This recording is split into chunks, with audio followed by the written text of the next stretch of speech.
Oi, pessoal! Hoje por aqui nós vamos falar sobre a saúde da alma. E para essa nossa conversa, nós estamos recebendo o Frei Laércio Duminelli da Luz, pároco aqui de Marau.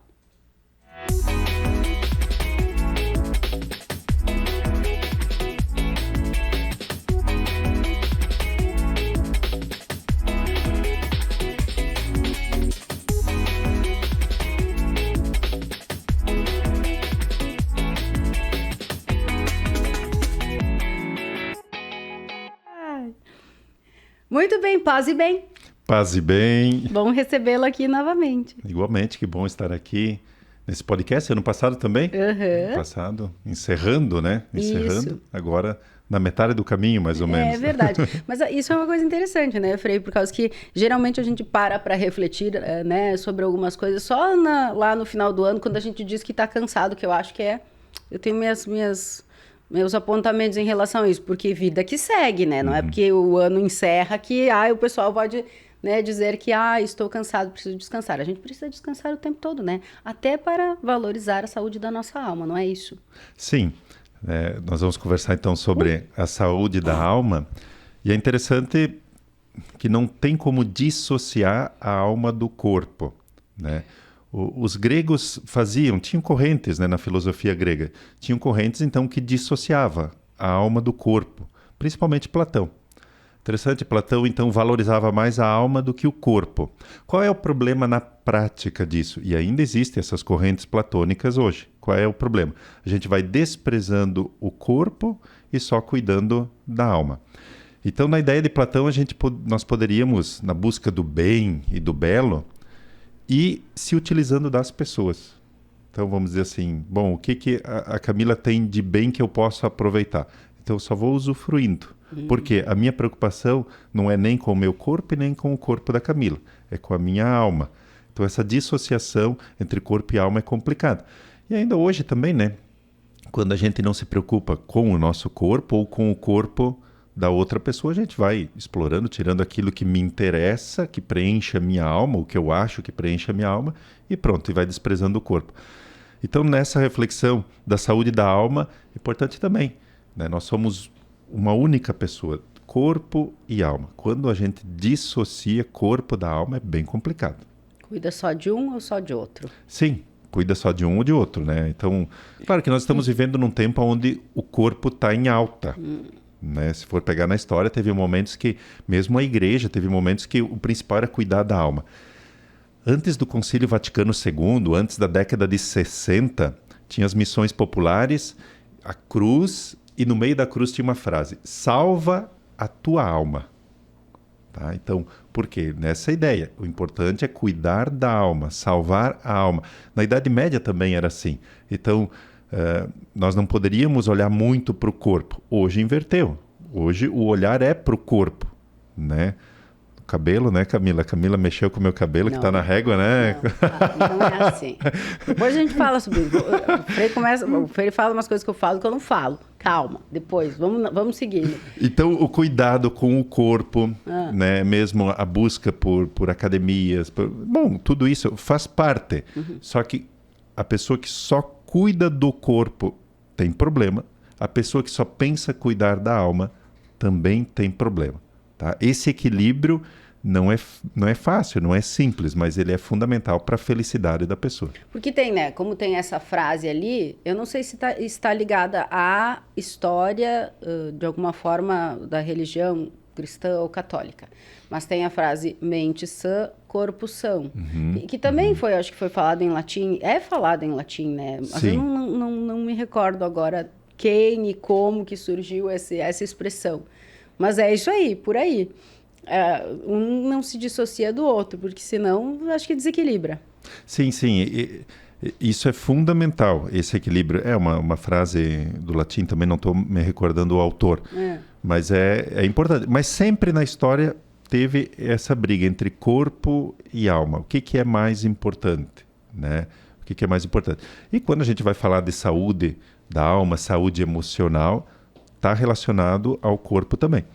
Se eu machucar o meu dedo, né, agora na saída, espero que não, né, na saída, a hora de fechar a porta, bater o meu dedo, vai dar uma dor na alma também. Dói todo o corpo. Eu vou estar trabalhando, vou estar pensando no dedinho. Tudo que eu estiver fazendo, vou estar pensando nele, né?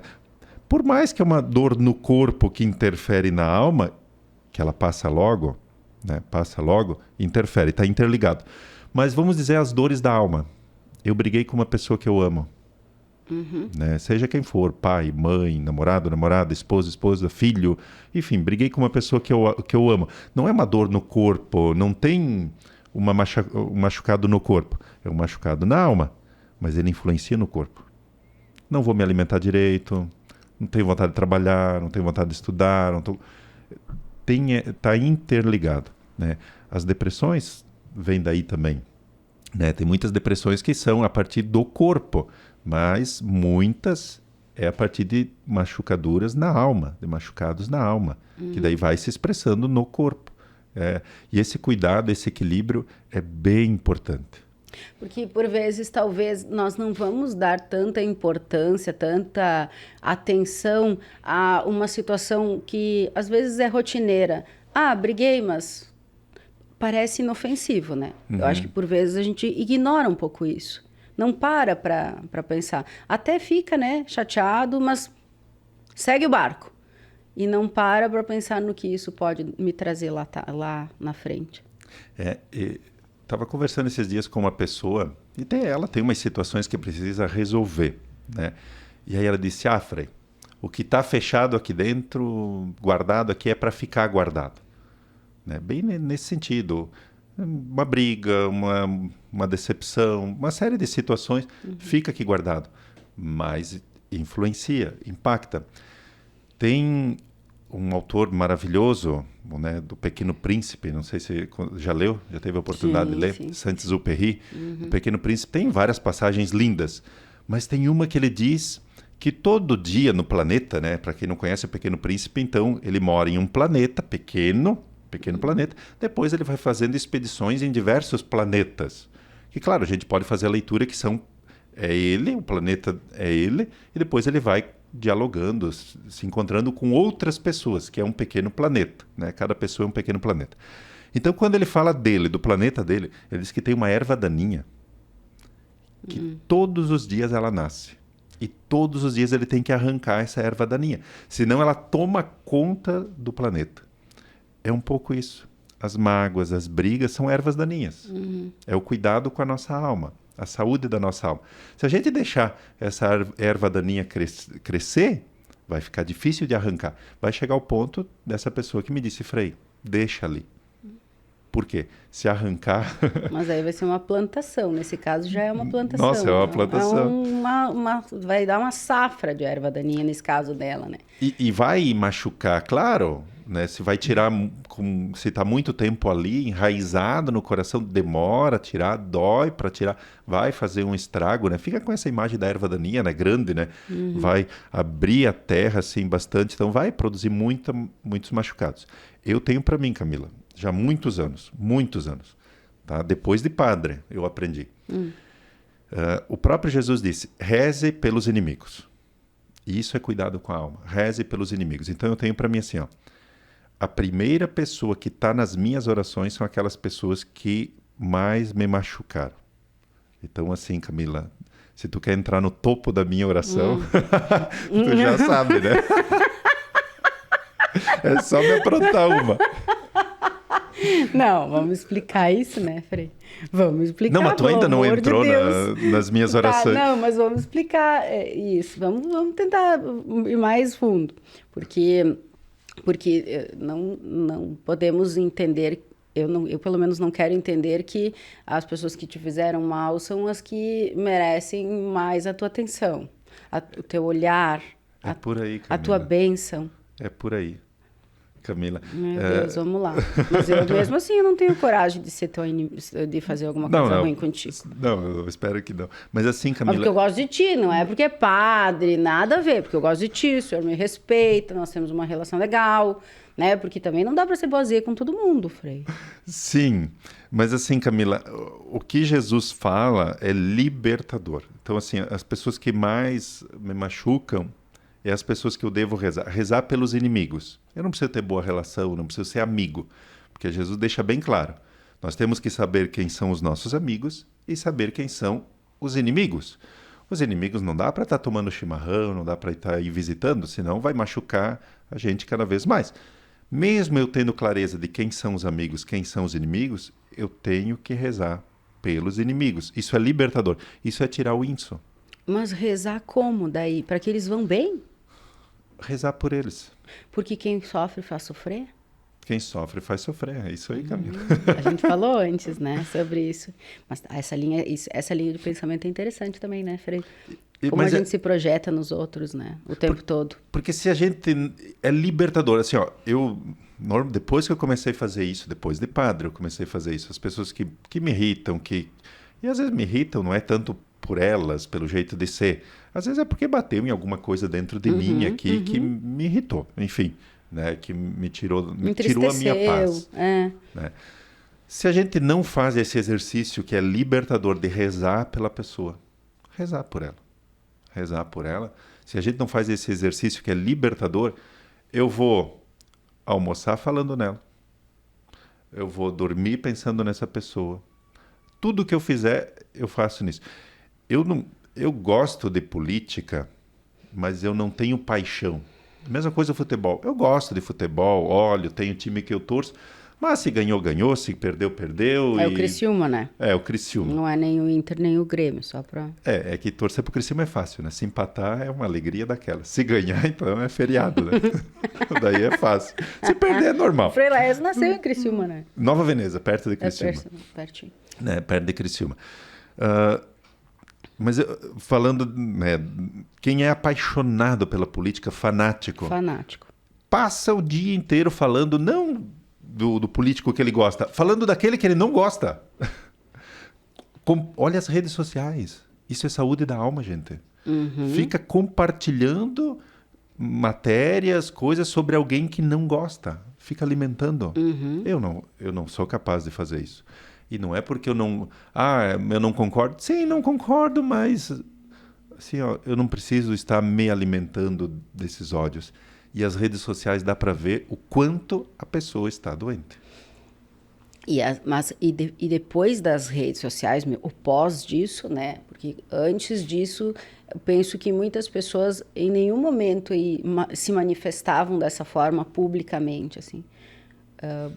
Guardavam para si, né, esse sentimento. E me parece que agora se legitimou que é possível e que está tudo bem nós entristecermos alguém assim de graça. Sim. Isso me incomoda um pouco, bastante, aliás. Não é um pouco, é bastante, assim, porque todos os dias a gente dá uma conferida nas postagens, nas nossas, no meu caso, né, dos locais em que eu trabalho. E é muito raro não ver alguém ofendendo outra pessoa. Sim, qualquer postagem, né? Qualquer postagem. E mostra o quão adoecida a pessoa está. Porque ela não consegue ver uma pessoa que pensa diferente, é normal. Né? Nós estamos aqui falando de um assunto, mas se a gente puxar 10 assuntos, não sei em quantos que a gente vai concordar, vai ter pontos de vista diferentes, talvez nos 10, normal. Mas não é capaz de entender aquela pessoa dialogar, e assim por diante, né? Ela está tão adoecida que tem que ofender. E esses dias estava rezando a missa com umas crianças do Colégio Cristo Rei, e daí não me li ali uma conversa com as crianças, aí gosto também de interagir com as crianças e tal. E aí a gente falou, né? A gente tem que ter esperança, apesar desse mundo que a gente vê cada dia uma guerra diferente acontecendo.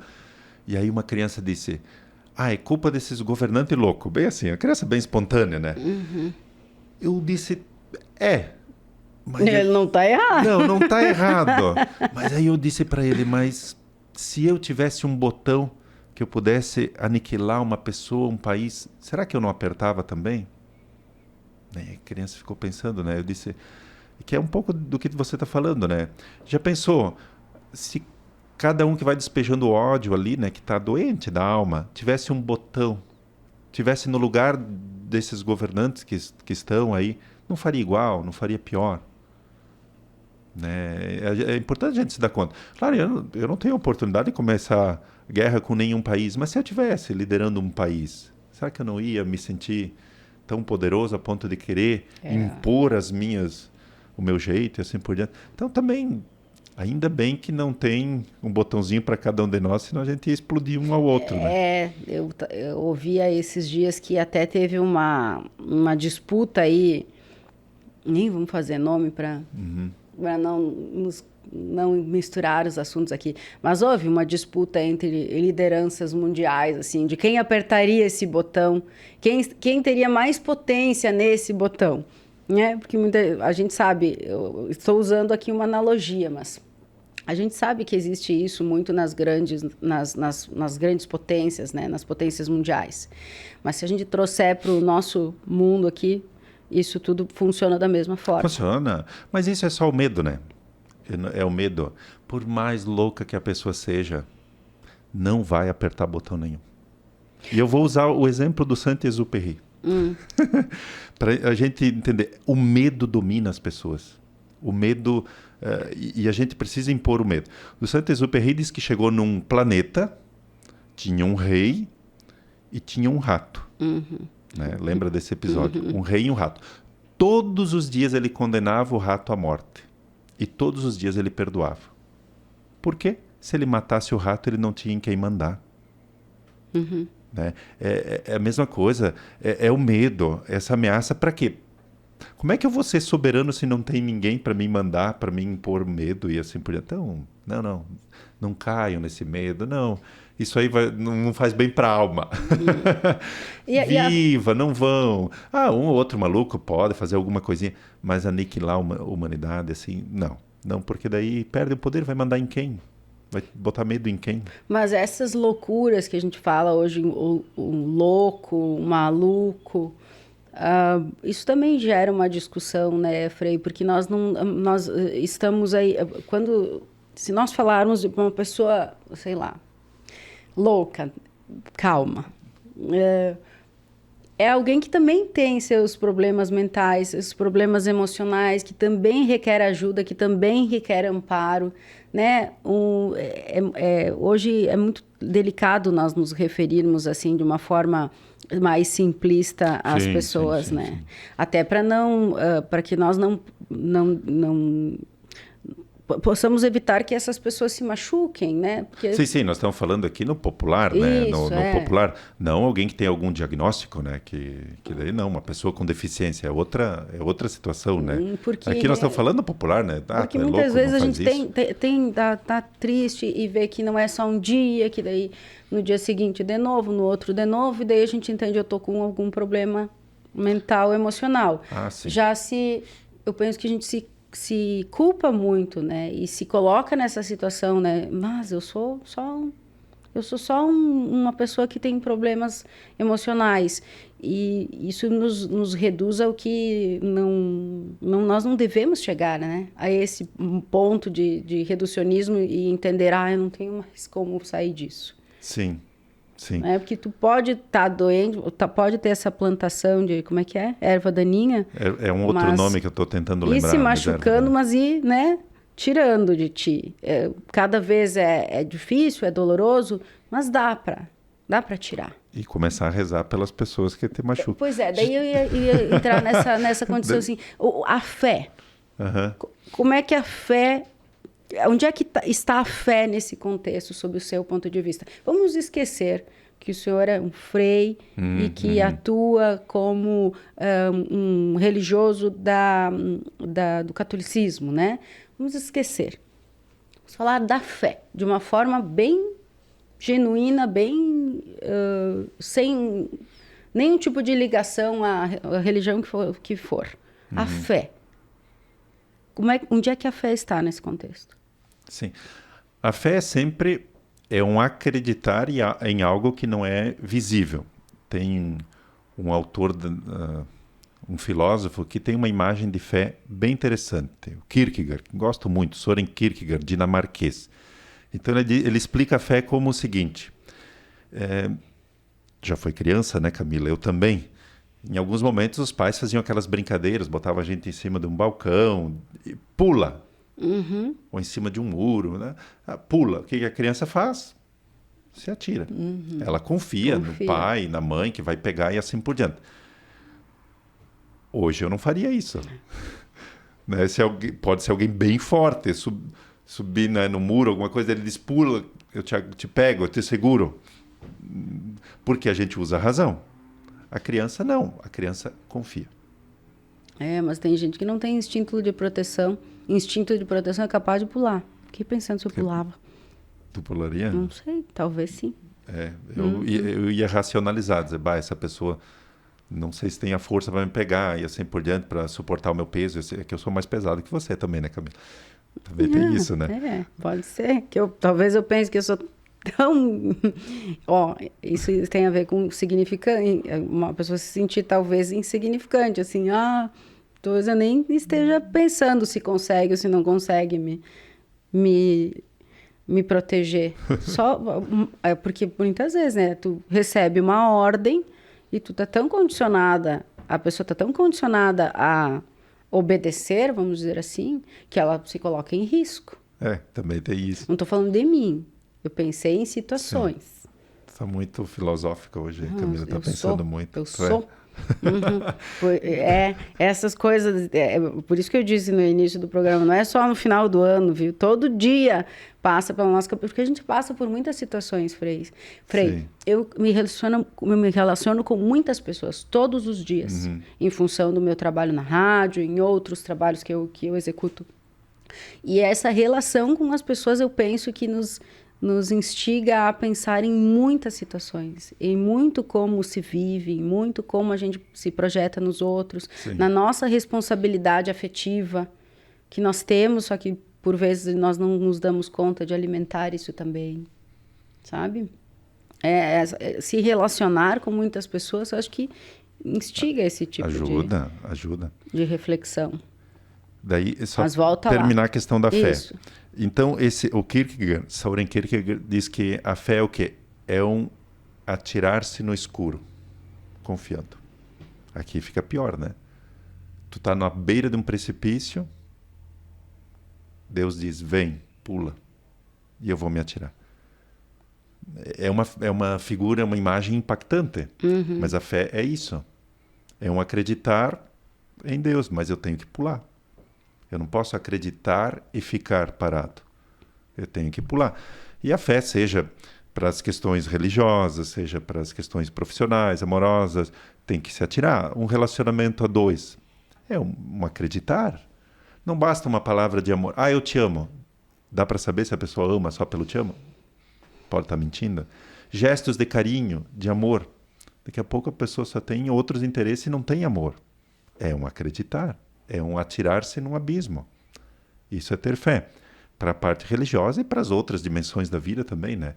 Então, é abandonar-se. Agora, quem busca só segurança ou racionaliza tudo, não faz. Não faz. Vai ter algum momento que tem que se jogar. Mas aí, como é que eu vou me explicar aqui? Se desprender dessa segurança, né? Vamos dizer assim, eu não vou nem arriscar, né? Isso repercute sem dúvida de alguma forma na nossa forma de querer estar com a pessoa ou não, ou ter medo de estar justamente para não se machucar. Esse mesmo autor, Søren Kierkegaard, ele fala que o medo, normalmente os medos são de coisas irreais, que não existem. Tá? Que nosso mente. Não, que não vai acontecer. A mente mente. Tipo assim, claro, estou eu aqui com uma arma apontada para você, estou te ameaçando, bom, é um medo real. É um medo real. A qualquer momento posso puxar um gatilho e a tua vida está em risco. Mas o medo num relacionamento não é um medo real. Ele não existe. A gente cria as paranoias. Cria o medo. Eu tô com medo de sair de casa. Agora vai chover, tô com medo de pegar gripe. Daí a gente não vive mais, né? Né? Tô com medo. Na pandemia foi horrível, né? O medo. Tô com medo, o medo. O medo normalmente ele é de algo que não existe e paralisa. O medo tem esse poder de paralisar a pessoa, de não dar passos, seja profissionalmente, emocionalmente. E está ligado à alma. O medo está ligado à saúde da alma, né? Por isso, Camila, grava bem desse podcast aqui, Camila, e quem está acompanhando. Vamos lá. A palavra que Jesus mais repetiu: não tenhas medo. A palavra que ele mais repetiu durante o ministério. Veja, é algo que não está ligado só ao religioso, o medo. Né? Não são palavras assim, ó, só de amor. Né? Ele poderia ter dito ame, ame, ame, ame. Não tenhas medo. Não tenhas medo nos encontros com as pessoas. Isso está ligado à saúde da alma. Nossa, fiquei pensando agora. Até me emocionei. Não, mas é porque é forte. Né? É forte. Não tenhas medo. Né? Pega assim, Camila, né? Você, quantas amigas que você tem também que tem medo de ter um filho? Tem medo disso, medo daquilo. Ou medo do que vão dizer se não tem. Medo que não tem, que não vai conseguir. E medo do que vão dizer também. Medo do que vão dizer. Medo do que vão dizer, Frei, me parece que é uma armadilha muito grande, que coloca todas as pessoas numa situação muito difícil. Porque enquanto você vive só sob essa perspectiva de que, mas o que vão falar? Eu sou assim, eu não quero, eu gosto de uma situação, uma determinada situação, mas não é o que é o padrão, vamos dizer assim. E aí você não se encaixa. O que os outros vão dizer? Muita gente se coloca em situações difíceis em que não quer estar só para agradar os outros. Isso acontece também. Sim. Principalmente é cultural, é histórico. Muitas famílias impõem, né? Você, pelo menos a uma geração como a minha, por exemplo, não, tu tem que, sei lá, tu tem que estar nessa condição. Se você não estiver nessa condição, você está fora do rumo. Não se enquadrou, não merece aí o respeito das outras pessoas. E aí a gente se coloca em condições de risco, em situações em que a gente não está feliz e fica aí, continua aí. Se desprender um pouco também do que os outros vão falar, eu acho que é bem libertador. É libertador. Eu, claro, no meu ministério, mas a própria filosofia, a teologia também ajuda a gente a se preocupar menos com o que os outros vão pensar, e não é um exercício de egoísmo, de só pensar aquilo que me faz bem. Isso, nada a ver. Não é um exercício de egoísmo, né? Ou de narcisista. Não, eu vou fazer aquilo que me faz bem e o resto, né, que se lasque, como diz. Não é nesse sentido assim. Mas é fazer aquilo que no meu discernimento está correto, me ajuda a saber. E se o outro não consegue fazer esse discernimento, paciência. Porque tem pessoas que não têm condições de fazer o discernimento, de entender, né, o que tu está vivendo, por que tu está fazendo. E tu não precisa dar satisfação, né? Eu lembro muito bem uma menina. Então a menina, ela veio conversar comigo e assim por diante, que ela, enfim, depois de um longo período de sofrimento, ela disse: olha, eu não gosto de meninos, eu gosto de meninas. Tá, muito bem, conversei com ela. Depois eu disse assim: quais são as pessoas que realmente são importantes na tua vida, que você precisa dizer isso, que elas precisam saber isso da tua boca? E ela me citou 4, 5 pessoas. Avó, mãe, pai. Então eu disse: então tu procura essas pessoas e fala, explica, conversa. Se elas não entenderem, respeita o momento delas. E as outras, tu não precisa dar satisfação. E foi o que ela fez. E por incrível que pareça, depois ela me contou que a nona, uma pessoa muito religiosa e tudo, com um monte de tabus, foi a que mais acolheu. Que bom. Né? Ruim é quando acontece o inverso. Mas se tu tem um ambiente de diálogo já há muito tempo, favorece mais. E as outras pessoas, o que vão pensar? Mas eu só não acho importante que isso seja uma prioridade de lideranças religiosas, inclusive, conversar, dialogar sobre essas questões que muitas vezes nos trazem dores em função de preconceitos, porque me parece que alguns ainda são bem rígidos, bem duros em relação a um conservadorismo que amarra, não liberta, que amarra. Não estou falando assim, sejamos quem nós quisermos, a hora que quisermos, do jeito que quisermos, porque aí vai virar uma Babilônia, né? Não, a referência sempre é Jesus. Sempre é Jesus. Como é que ele lidou com as situações complicadíssimas do tempo dele? Tá? A gente não se dá conta. Tem um episódio fantástico. A mulher no tempo de Jesus, nós estamos falando há quase 2000 anos atrás, a mulher no tempo de Jesus, quando estava no período da menstruação e assim por diante, ela não podia ter relações sexuais com o marido e não podia encostar em ninguém. Senão, o marido ou as pessoas que ela encostasse ficavam impuras. Tá? O judaísmo tinha um problema com o sangue. Se encostasse no sangue, ficava impuro. Essa mulher vai e toca a barra do manto de Jesus. Ela estaria tornando Jesus impuro. Tanto que quando Jesus diz quem me tocou e assim por diante, e começa um vucu-vucu ali na multidão, né, os discípulos, os apóstolos queriam afastar ela, porque era uma mulher impura. Né? Então, Jesus, como é que ele faz com quem a gente... E aqui a gente tem que fazer esse discernimento. Com quem eu considero impuro. Não que Deus considere, porque eu não sei para Deus quem que é impuro, quem que é puro. Mas quem as pessoas que eu considero impuras não são dignas de Deus? Essas Jesus foi. Né? As prostitutas também, né? Ainda hoje a gente tem esse olhar, são mulheres impuras, são mulheres, homens, enfim, são pessoas que não são dignas. Como é que Jesus se relacionava com essas pessoas? E aí tu só transporta para as situações atuais, problemas atuais que não tinha no tempo de Jesus. Pessoas que se aplicam. Que se aplicam. É a mesma lógica. Aquelas pessoas que eram consideradas impuras no tempo de Jesus, ele se relacionou com todas e as purificou. Tá? Não é que cada um vive como quer. Não. Jesus as purificou, as dignificou. Os cobradores de impostos eram impuros, né? Por uma série de situações, porque uma que no tempo de Jesus, então não tinha o imposto. Hoje a gente vai abastecer o carro, já sai ali, né? Vai no mercado. No tempo de Jesus, o cobrador batia na tua porta, dizia: Camila, tá devendo tanto de imposto. Tá? E não tinha registro, Pix, nada. Uma parte, normalmente, ele ficava para ele e outra repassava para o governo. Então ele era um ladrão público. Né? Hoje não se desvia nada dos impostos. Né? Tá bom.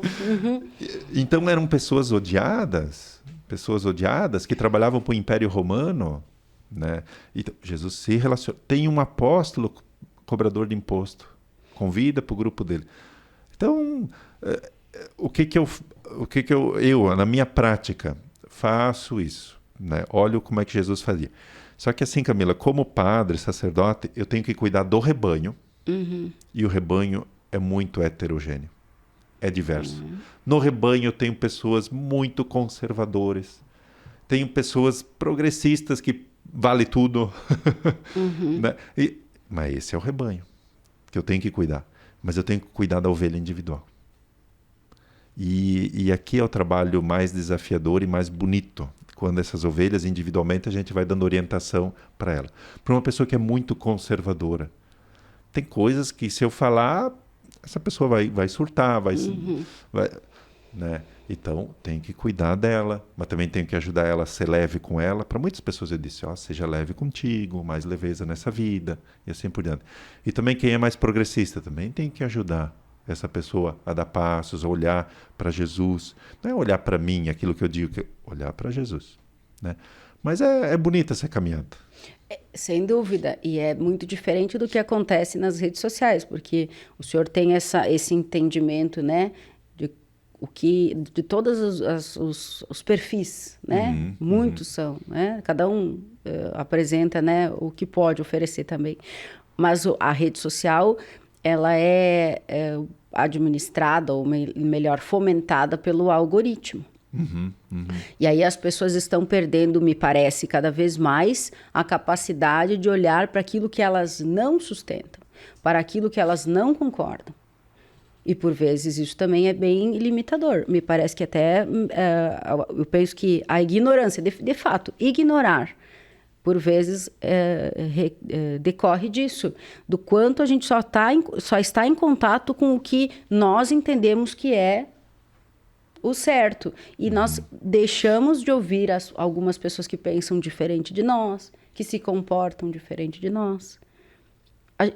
Perdemos, eu acho que a gente perde nisso. Sim.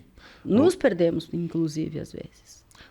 Usando uma linguagem bíblica, um professor meu de teologia disse que dentro de cada um de nós tem um pequeno faraó.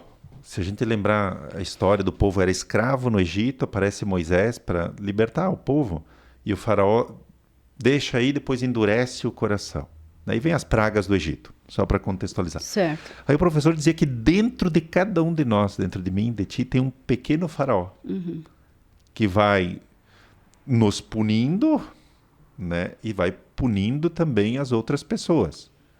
Né? Tem um pequeno faraó que vai nos punindo, seja moralmente, né? Às vezes, e as pessoas mais rígidas moralmente são as que mais sofrem. Elas sofrem e fazem sofrer. Né? Então tem um pequeno faraó dentro dela que na verdade já está grande, que policia ela, e fica policiando os outros também. Os grandes místicos da igreja, os grandes santos da igreja eram duros consigo, mas amáveis com os outros, porque eles respeitam o momento de cada um. Esses dias eu celebrei uma missa para um grupo fechado e eu disse assim, moralmente, eu não vou cobrar moral, e não é do meu perfil ficar cobrando moral de um de outro, porque cada um está num momento de vida. Falando sério, Camila, como é que a gente vai impor uma moral assim absurda, pesada, para um adolescente que está ali com os hormônios? Calma, deixa ele viver. Vai aquilo que ele pode naquele momento. Depois, em algum momento da vida, vai conseguindo equilibrar e assim por diante, né? Então, a gente também tem que ter respeito, benevolência com as outras. Empatia. E cuidar mais de si.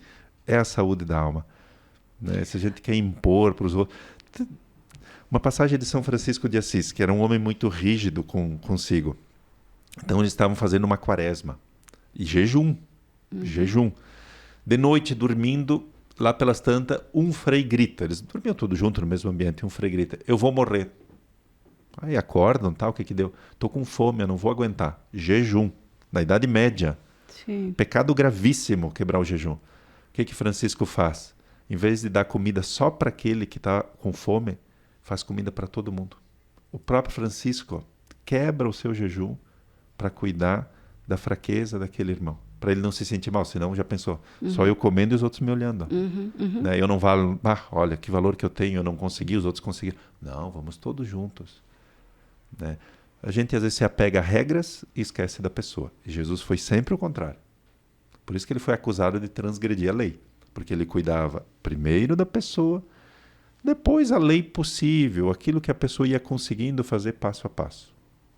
E hoje se tem muito também essa obrigação, essa necessidade, vamos dizer assim, agora eu fiquei pensando, de se mostrar bem o tempo todo, né? De não admitir que está com fome, de que precisa, de se superar a todo tempo, a todo momento. Isso me parece que é um caminho também bastante controverso. Sim, a pessoa não se permite viver o que precisa ser vivido, né? Se está no momento triste, vive aquilo. Se está alegre, vive, né? É importante a gente viver o momento, viver bem o momento, aquilo que a gente está passando. E entender que não é porque nós estamos... Que a tristeza faz parte, me parece, sabe? Faz parte, a tristeza, a morte.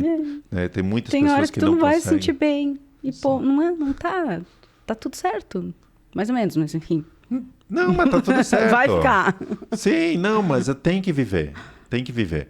De novo, esse filósofo que eu gosto porque na filosofia, depois numa pós, eu estudei, fiz a pesquisa sobre ele, as minhas monografias sobre ele. O Kierkegaard é existencialista. Existencialista é o quê?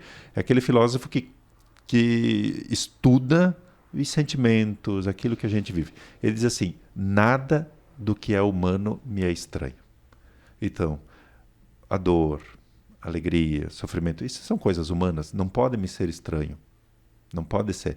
Aí ele continua dizendo ainda, não vale a pena viver uma vida sem experimentar todos os sentimentos. Isso aqui é forte, hein, Camila? É que nem não tenhais medo. Nossa, isso aí fiquei... Agora eu vou levar para a vida isso. Não tenhais medo. E aí, antes de nós encerrarmos aqui o nosso papo, venha mais vezes, viu, Frei? Que eu gosto muito de conversar contigo. E eu tenho certeza que quem está nos acompanhando gosta também por isso, né? Que nós repetimos aqui a sua presença no nosso podcast em um momento diferente, né? Que não é um fim de ano, que a gente acaba sempre falando dessas questões, né? Que... Eu acho que justamente para desmistificar, nós precisamos refletir mais sobre as dores da alma em todos os momentos, né, da nossa vida. Mas deixa eu explicar a questão do cabelinho do Frei. Tu não esqueceu, né? Eu tive uma professora no jornalismo, Cláudia Toldo, e ela sempre dizia assim, ó, você nunca pode deixar de fazer as referências necessárias no seu texto. Eu lembro que eu não tirei 10 por isso uma vez, Frei, porque eu tinha um personagem na minha história que sentiu medo quando estava numa escada e eu não contei por que ele sentiu medo. E ela disse, ficou sem referência, a gente não sabe por que ele estava sentindo medo. Então agora... Boa, prof. Não, ela é ótima. Ela é perfeita, eu adoro, sempre gostei dela. O Frei estava com um gorro na cabeça, porque nós estamos gravando esse episódio num momento em que é bem frio. E ele disse, eu vou demorar um pouquinho porque eu tenho que arrumar meu cabelo. Foi isso, só isso que aconteceu. Eu não falei do cabelo dele por nada, né? É porque realmente tem todo um contexto. Eu disse, tá bonito, tá na régua o cabelo Tá na régua, agora, tô né? na régua. Passei o gel, tudo pra ele. Ah, não, né? Ficou top. Até para os cabelos rebeldes tem como ajeitar. Então imagina as pessoas, né? Boa.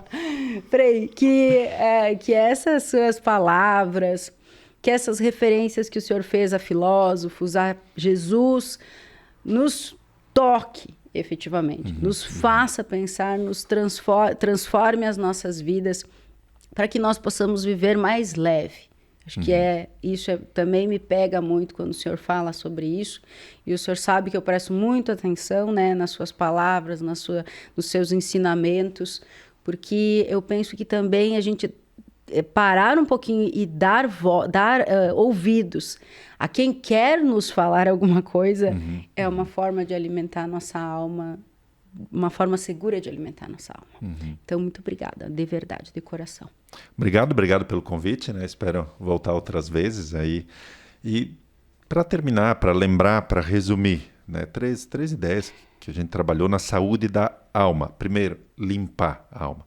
Todos os dias a gente tem que lavar a louça, é chato, mas tem que lavar, senão a montanha cresce.